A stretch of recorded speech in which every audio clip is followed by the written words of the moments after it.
আসসালামু আলাইকুম।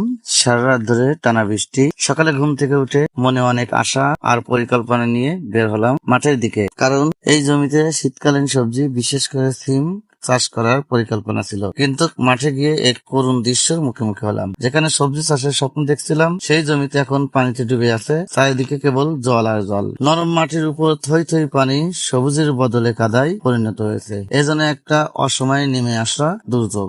মনের মধ্যে হালকা হতাশ কাজ করলেও প্রাকৃতির কাছে আমরা অসহায়। যাই হোক, এসব কিছু মেনে নিয়ে পরবর্তী সময়তে আবার কি করা যায় সেই বিষয় নিয়ে আলোচনা করব।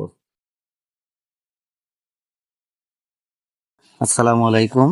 সারা রাত ধরে টানা বৃষ্টি। সকালে ঘুম থেকে উঠে মনে অনেক আশা আর পরিকল্পনা নিয়ে বের হলাম মাঠের দিকে, কারণ এই জমিতে শীতকালীন সবজি বিশেষ করে সিম চাষ করার পরিকল্পনা ছিল। কিন্তু মাঠে গিয়ে এক করুণ দৃশ্যের মুখোমুখি হলাম। যেখানে সবজি চাষের স্বপ্ন দেখছিলাম, সেই জমিতে এখন পানিতে ডুবে আছে। চারিদিকে কেবল জল আর জল। নরম মাটির উপর থই থই পানি সবুজের বদলে কাদায় পরিণত হয়েছে। এজন্য একটা অসময়ে নেমে আসা দুর্যোগ। মনের মধ্যে হালকা হতাশ কাজ করলেও প্রাকৃতির কাছে আমরা অসহায়। যাই হোক, এসব কিছু মেনে নিয়ে পরবর্তী সময়তে আবার কি করা যায় সেই বিষয় নিয়ে আলোচনা করব।